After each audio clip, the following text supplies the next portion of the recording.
saya punya kepandian, kita bisa mengrajin tempe, bisa produksi tempe, ya itulah yang kita tekuni.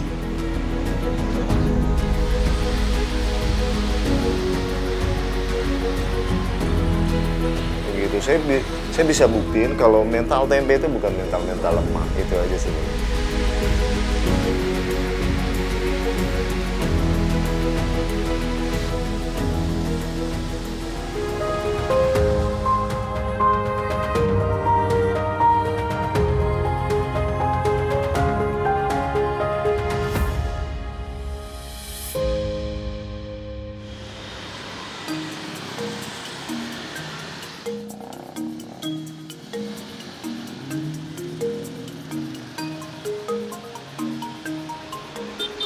Kota metropolitan seperti DKI Jakarta identik dengan masyarakatnya yang bekerja di perkantoran. Namun hal tersebut terasa berbeda ketika memasuki kawasan Jalan Haji Aom, RT 9 RW 8, Kelurahan Keramat Pela, Kecamatan Kebayoran Baru, Jakarta Selatan. Hampir di setiap rumah penduduk terlihat tempe menggantung di halaman. Di rumah lain, terlihat warga sibuk menggoreng keripik tempe. Kawasan ini merupakan salah satu sentra pengrajin tempe di Jakarta dan sudah bertahan lintas generasi. Joko Asori bercerita perihal sejarah kampung ini. Yang pertama itu Pak Bakrun, yang sekarang sudah pensiun di kampung. Terus Pak Bakrun itu mempunyai anak buah atau ya benar mempunyai anak buah, itu ada 4-5 orang. Seperti kayak Pak Almarhum Sutoyo, kayak Pak Suraji, kayak Pak Nandar, kayak Pak Rasmati juga sudah almarhum. Nah, setelah mereka itu anak buahnya sudah mandiri, artinya sudah jualan sendiri, mereka mandiri. Ya. Mandiri itu artinya ngontrak sendiri ya, cari tempat sendiri. Dia pun mempunyai anak buah.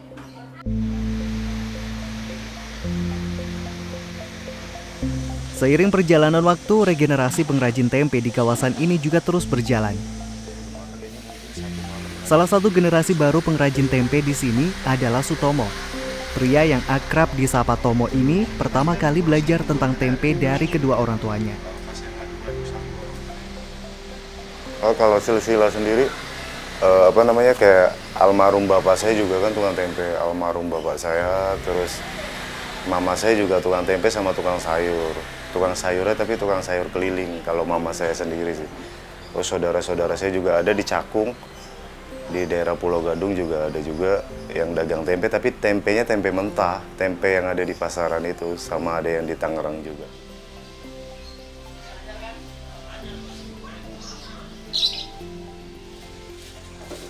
Di RT 9 RW 8 Kelurahan Keramat Pela ini ada lebih dari 30 kepala keluarga yang menjadi pengrajin tempe. Produk yang dihasilkan beragam, mulai dari tempe mentah hingga keripik tempe yang beraneka rasa. Banyaknya pengrajin tempe di kawasan ini membuat orang menjulukinya sebagai Gang Tempe. Dulu sebenarnya ini sudah dinamakan itu Jalan Haji Aom, Gang Kemuning, tapi namanya di sini wilayah RT 9 RW 8 tuh rata-rata tuh pengrajin tempe. Makanya kalau orang cari alamat, baik itu Grab maupun Gojek, itu memberi namanya Gang Tempe gitu loh, yang gampang. Yang nama pasaran gitu loh, gampang diingat ya, artinya gitu ya, seperti itu.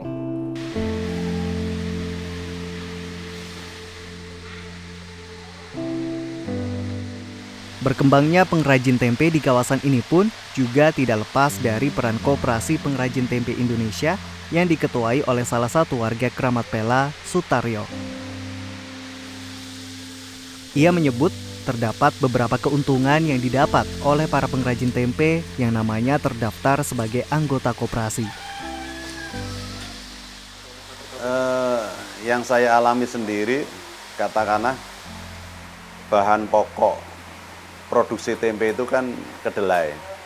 Kalau mereka masing-masing nyari barang, kemudian barang itu dimainkan oleh pedagang bebas, maka mereka relatif tidak tenang. Tetapi begitu bergabung dengan koperasi itu yang berbelanja secara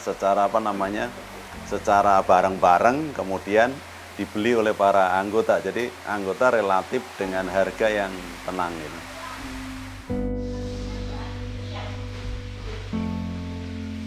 Hingga kini kawasan Gang Tempe tersebut terus berkembang. Dalam sehari produksinya bisa mencapai 2 kuintal tempe mentah di setiap rumah.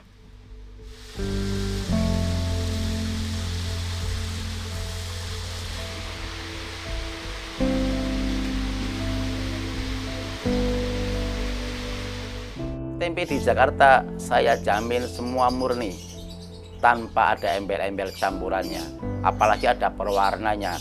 Karena apa? Di Primkopti Selatan itu melarang keras bahwa tempe itu pakai pewarna.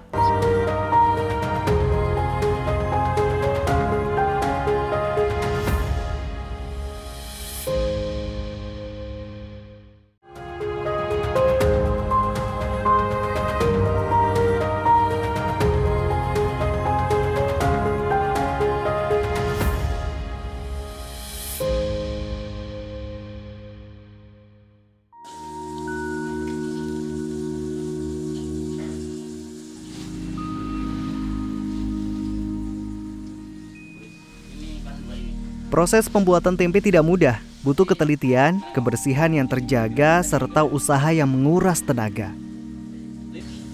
Dengan begitu, tempe berkualitas pun bisa dihasilkan. Saking rumitnya, ada saja anak pengrajin tempe yang enggan melanjutkan usaha orang tuanya dan memilih profesi lain. Jarang sekali kalau tukang tempe terus anaknya jadi tukang tempe. Karena mungkin saja melihat bapaknya ngelutin pengrajin tempe itu 24 jam itu hampir tidak istirahat. Jadi kalau udah kita sekolahkan, SMA, S1 dan sebagainya, anak-anak tukang tempe biasanya mencari alternatif kerjaan lain.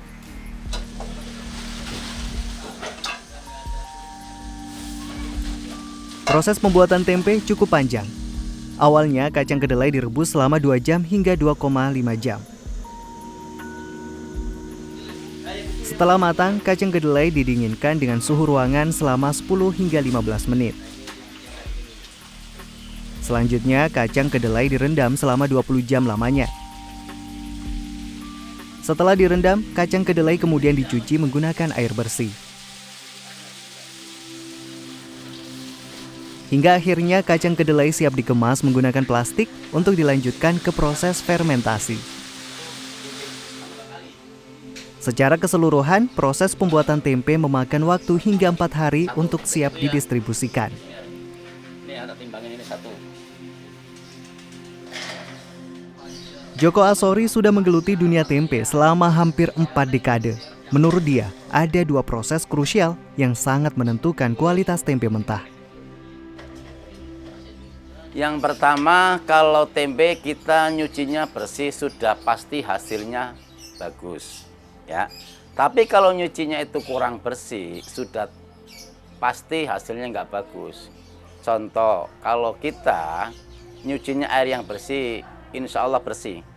Begitu juga kalau kita nyarinya lebih bersih, kualitas barangnya juga bersih, tempenya yang tadi kita ngomong itu pasti higienis hasilnya. Ini tempe purninya aja ya? Usaha tempe milik Joko sendiri mampu mengolah hingga 2,7 kuintal kacang kedelai setiap harinya. Selain itu, tergabungnya Joko dengan koperasi tempe membuat ia harus taat segala aturan yang ada. Salah satunya adalah tidak menggunakan pewarna di dalam produknya maupun zat pengawet kimia lainnya. Karena apa? Kalau tempe di Jakarta saya jamin semua murni, tanpa ada embel-embel campurannya. Apalagi ada perwarnanya. Karena apa? Di Primkopti Selatan itu melarang keras bahwa tempe itu pakai pewarna. Baik warna merah maupun warna kuning maupun warna yang berjenis kue gitu. Dulu kan ada itu nggak boleh sama sekali.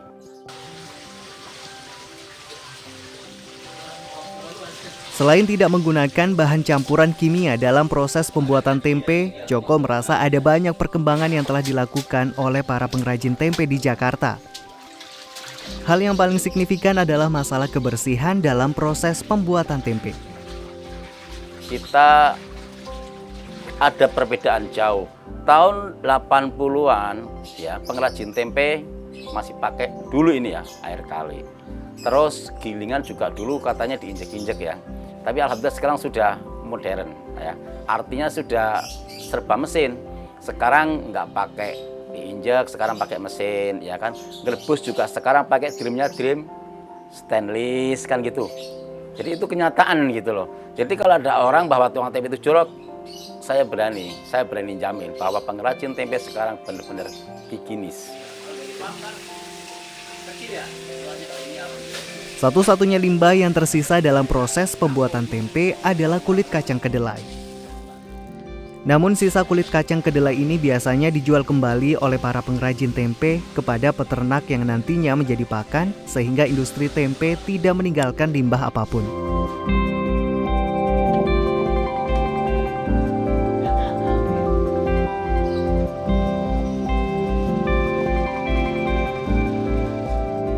Sebenarnya mental saya juga agak sedikit lemah, cuma saya pada saat itu saya punya mama yang emang orang tua saya, ibu saya yang benar-benar ngasih mental saya tambahan gitu, kayak ngasih nyawa saya tambahan, nggak usah takut.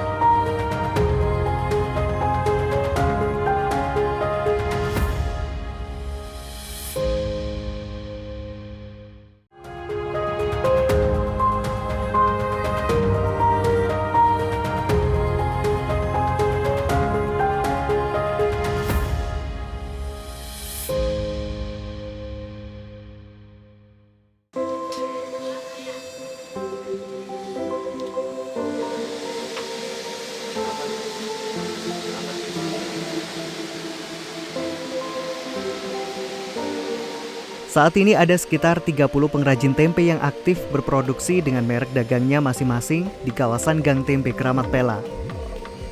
Salah satu tempat produksi yang paling besar adalah keripik tempe milik Tomo.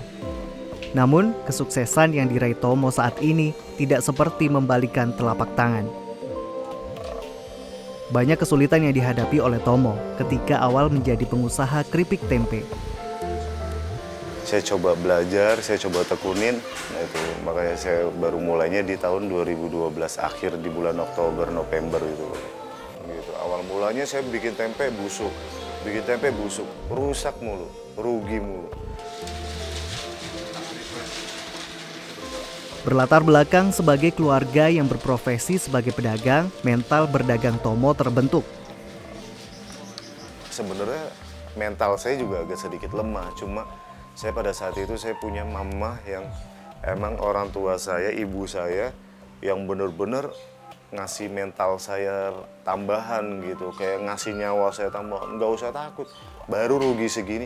Dulu almarhum bapak kamu, diingetin lagi flashback ke belakang tuh, dulu almarhum bapak kamu tuh rugi puluhan juta tapi dia tetap bangkit, ayo semangat nah gitu. Awal mulai saya biasa aja, letoy aja, tapi dari situ saya pengen buktiin gitu. Saya pengen buktiin saya bisa, saya berhasil di sini. Saat ini produk keripik tempe buatan Tomo sudah beredar di banyak kota hingga diekspor ke beberapa negara. Saat ini usaha keripik tempe milik Tomo bisa meraih omset sebesar 17 hingga 25 juta per harinya. Namun usahanya naik turun, tak selalu di atas. Ia pernah nyaris bangkrut. Ketika dapat pesanan banyak, belasan karyawannya mengundurkan diri. Saya kayak berasa, Allah Akbar, ini gimana pesanan saya? Pesanan saya kan udah ada listnya kan, udah agak lumayan banyak.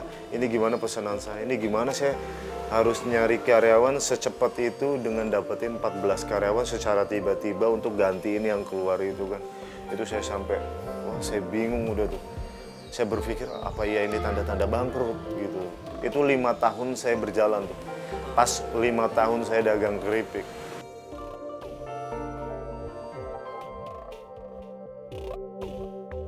Peristiwa itu membuatnya belajar. Ia menyadari bahwa karyawan adalah aset penting bagi usahanya dan harus dianggap layaknya keluarga. Tomo punya cara tersendiri untuk membuat karyawannya nyaman bekerja. Iya, karena pada dasarnya karyawan itu kan manusia. Nah, kalau saya harus memanusiakan mereka. Contoh, apa yang saya suka, ya dia harus ngelakuin apa yang saya suka. Contoh, saya suka makan bebek, ya dia harus makan bebek. Saya suka ayam, dia harus makan ayam. Kebetulan saya suka karaoke. Saya suka karaoke, ya dia misalkan sebelum pandemi, sebulan sekali pasti kita karaoke. Entah ke Inul, entah ke NAF, kita karaokean bareng rame-rame ke sana. Kebetulan saya suka berenang, ya saya ajak mereka berenang. Itu paling nggak 3 bulan sekali saya ajak renang. 2 bulan sekali kebetulan saya suka nonton, ya saya ajak nonton mereka. Nonton film apa yang seru, kita ajak nonton mereka semua. Lain pengrajin, lain pula ceritanya. Joko Asori merasakan masa-masa sulit ketika harga kacang kedelai naik. Joko sempat merugi karena perubahan harga kacang kedelai membuat biaya operasional meningkat. Nah ini saat ini kemarin ini yang setelah kemarin ada mogok produksi selama 3 hari.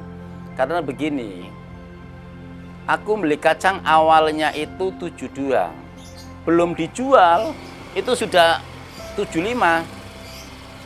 Aku beli 75 belum dijual sudah 78. Dan sebelum dijual lagi sudah 800 dan seterusnya sampai dengan harga 92 sampai saat ini. Perubahan harga kedelai juga berimbas pada pengrajin tempe lainnya. Meski begitu, Joko tetap setia menekuni usaha ini. Karena satu, pendidikan saya minim ya. Satu, SD. Sampai mana sih pendidikan SD ya? Ya maaf, yang pendidikannya SMA, D3, S1 juga. Maaf, bukan kita ini ya juga. Keuntungannya juga minim kan seperti itu. Kita ibarat ngaca diri gitu loh. Jadi mau kerja apa sih tematan SD? Nah, saya punya kepandian, kita bisa jadi pengrajin tempe, bisa melulus tempe ya. Itulah yang kita tekunin.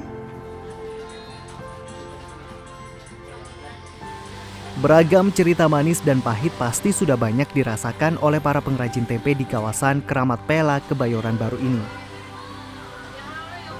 Namun hanya satu yang pasti, mereka selalu tahu caranya untuk bangkit serta belajar dari kegagalannya.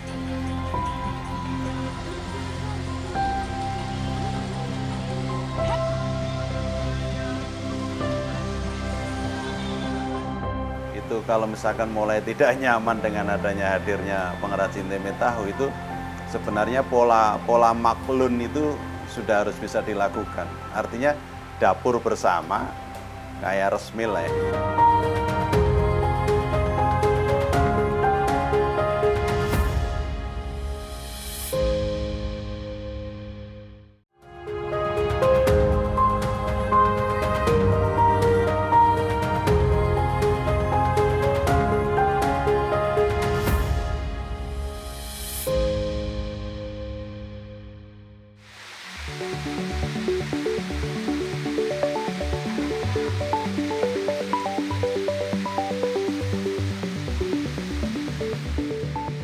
Saat ini salah satu tantangan yang dihadapi pengrajin tempe di Jakarta adalah terbatasnya lahan untuk mengembangkan usaha.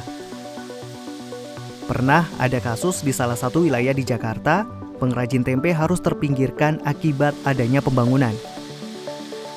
Ketua Kopti Jakarta, Sutaryo, berharap pemerintah bisa lebih memperhatikan nasib keberadaan para pengrajin tempe di Jakarta. Kalau misalkan mulai tidak nyaman dengan adanya hadirnya pengrajin tempe tahu, itu sebenarnya pola maklun itu sudah harus bisa dilakukan. Artinya dapur bersama kayak resmi lah ya. Kalau katakanlah pengrajin memaklunkan dalam proses pencucian dan sebagainya, lalu dibawa ke rumahnya untuk diimplementasi, itu akan lebih terarah gitu kan, karena keterbatasannya lahan. Kalau pemerintah mau seperti itu, katakanlah menginventarisir kelompok-kelompok pengrajin yang lebih dirapihkan itu.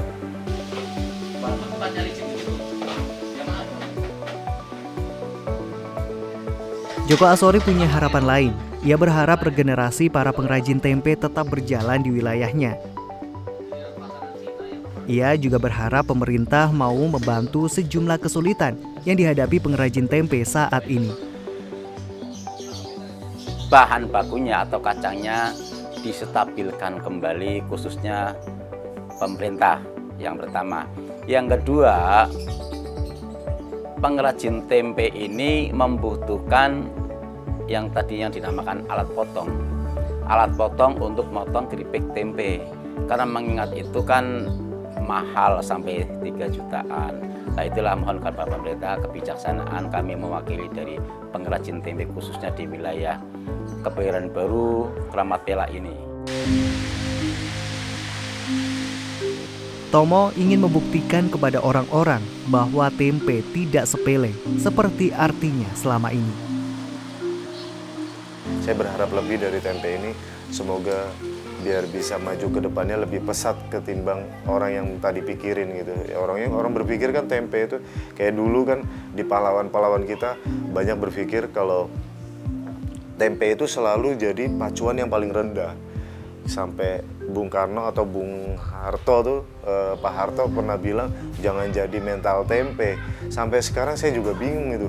Kenapa kok mental, ada apa dengan mental tempe? Sedangkan kita mental tempe itu mental kuat gitu. Terus ada apa kok tempe dijadiin sasaran, jadi kayak pelampiasan sebagai mental yang lemah gitu. Saya bisa buktiin kalau mental tempe itu bukan mental lemah. Itu aja sih.